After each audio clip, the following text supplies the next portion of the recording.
nanti Bapak membawakan tentang pecahan, hanya dalam bentuk pecahan desimal dan pecahan persen. Untuk yang pertama kita coba membahas pecahan desimal. Lambang desimal di sini adalah ada tanda koma, atau dia menggunakan koma pada di antara bilangan. Contohnya sudah Bapak tuliskan di sini ada 3, 2,75. Ada tanda koma seperti ini, juga seperti ini, dan juga seperti ini, maka ini disebut dengan bilangan desimal, begitu. Lalu, kenapa dikatakan pecahan desimal? Karena di belakang koma ini adalah pecahan, sementara yang di depan koma itu adalah bilangan bulatnya. Maka kalau kita sederhanakan atau kita ubah dia menjadi pecahan biasa, maka bentuknya seperti ini. 275 ini tetap, angkanya tetap. Kita lihat yang di belakang koma ada dua bilangan. Ada dua bilangan ini, kita tulis saja. Nolnya berarti ada dua. Ada dua bilangan ini, berarti kita tulis saja nolnya ada dua. Lalu kita tuliskan angka 1. Maka dia sudah berubah menjadi pecahan biasa seperti ini. Jadi 2,75 kalau dijadikan pecahan biasa menjadi 275 per 100. Ini dia. Per 100 ini tadi kita lihat ada dua bilangan di belakang koma, maka nolnya 2. Dua bilangan, nolnya 2. Oke, yang contoh kedua kita rubah juga menjadi pecahan biasa. Angkanya tetap, yang di atas kita tulis tetap 156. Nah, kita lihat di belakang koma ini ada satu bilangan. Ada satu bilangan berarti nolnya 1. Begitu.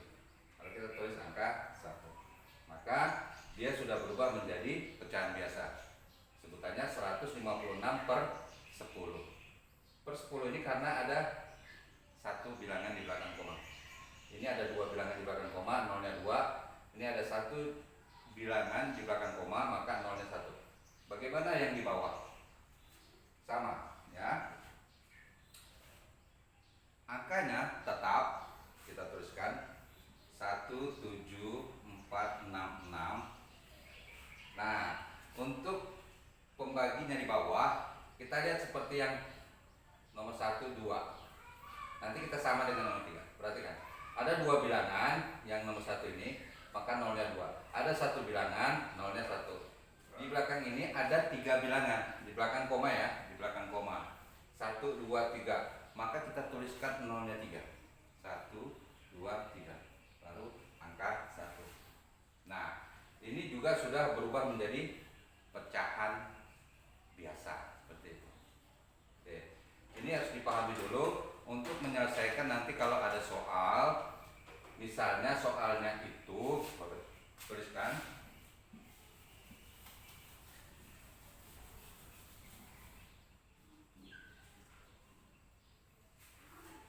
misalnya 3,5 ditambah 4 per 10. Ini contoh ya. Oke. Perhatikan di sini ada bilangan desimal, di sini ada pecahan biasa. Ya. Bagaimana mengerjakannya? Lihat, bilangan desimal kita rubah dulu menjadi pecahan biasa. Karena di sini tidak ada perintah, maka kita nanti jawabnya menjadi pecahan biasa. Kalau ada perintah, jadikan desimal, maka yang kita rubah ininya. Kita rubah. Tapi nanti kita coba di belakang, kita selesaikan yang ini dulu. Bagaimana cara merubah ini? Nanti kita coba ya. Oke, kita rubah ini sama dengan tadi. 3, 5 tetap. Karena di belakang koma ada satu bilangan, maka 10. Maka nolnya 1. Kita tulis 1. Jadi 10. Jadi 35 per 10 ini pengganti daripada 3,5. Lalu kita tambah 4 per 10. kemarin, bagaimana menjumlahkan operasi pecahan ini. Kalau penyebutnya sudah sama, jangan dirubah. Maka kita tulis saja dulu. Penyebutnya tetap, yang kita jumlahkan atasnya. Seperti ini. Maka ini sudah selesai. Ya. Bilangan desimal sudah kita rubah menjadi pecahan biasa, maka jawabannya jadi pecahan biasa. Oke, untuk yang berikut adalah persen, ya, persen.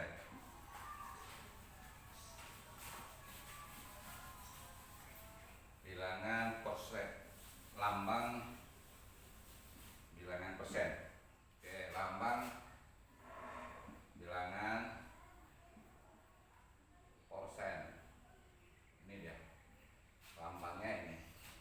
Nah, Bapak kasih contoh misalnya pertama 12%. Persen di sini artinya per 100, artinya per 100 atau pembaginya 100 atau penyebutnya juga 12-nya tetap, persennya per 100. Lagi misalnya 34%, maka dia berubah menjadi 34 per 100. Gitu. Lagi misalnya satu lagi ya. 75%. Artinya 75%. Jadi dari persen kita rubah menjadi apa namanya? Pecahan biasa, ya. Sama. Ini jadi pecahan biasa, ini juga jadi pecahan biasa. Nah, bagaimana dengan misalnya ketemu dengan pecahan biasa operasinya? Oke. Aku kasih contoh. Misalnya 12% ditambah 4/100. Misalnya soalnya seperti ini. 12% tambah 4/100. Sama dengan desimal tadi, kalau desimal dirubah menjadi pecahan biasa, ini juga persen kita rubah menjadi pecahan biasa. Kita rubah jadi berapa dia? 12/100 tambah 4/100. Ini juga penyebutnya sudah sama, maka kita tinggal jumlahkan atasnya. Jadi hasilnya 16/100.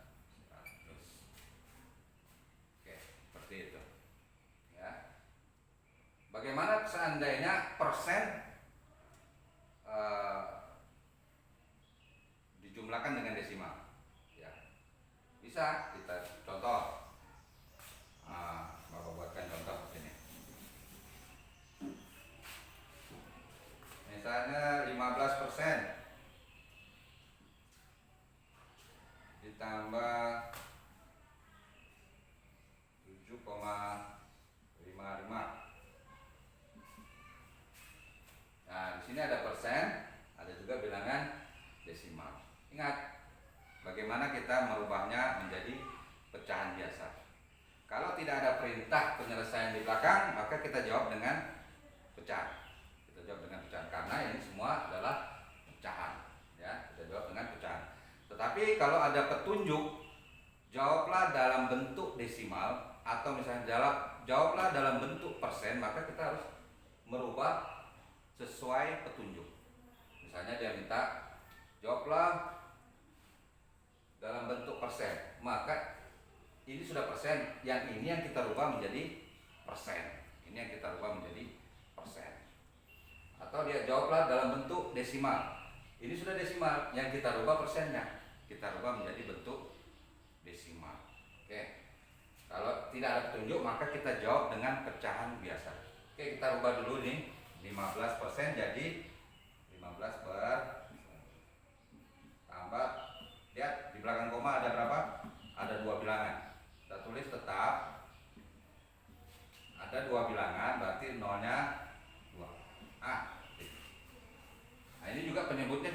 sama, maka kita tinggal menjumlahkan atasnya saja. Penyebutnya tetap. Oke. Kita tambahkan yang di atas, ya. Oke, jadi 7 10. Nah, ya. 5 tambah 5 10. 1 tambah 5 6. Nah, ini dia. Hasilnya 770 per 100. Kalau penyederhanaan seperti yang Bapak ajarkan di pecahan bagian 4 ya, kalau salah ya, atau 4 atau 5. Nah, begitu ya. Jadi untuk desimal dan persen ini adalah juga pecahan. Mungkin demikian Bapak Ibu. Tolong nanti juga disampaikan, bisa Bapak Ibu carikan contoh-contoh juga untuk anaknya di rumah untuk menyelesaikan pecahan ini. Untuk selanjutnya nanti Bapak akan buatkan video bagaimana menyelesaikan pecahan-pecahan ini apabila soalnya itu diminta atau ada petunjuknya misalnya, atau perintahnya misalnya, jawablah dalam bentuk desimal, jawablah dalam bentuk persen. Itu nanti akan video selanjutnya. Dan juga kalau bisa ada komen di video saya, kira-kira ada permintaan apa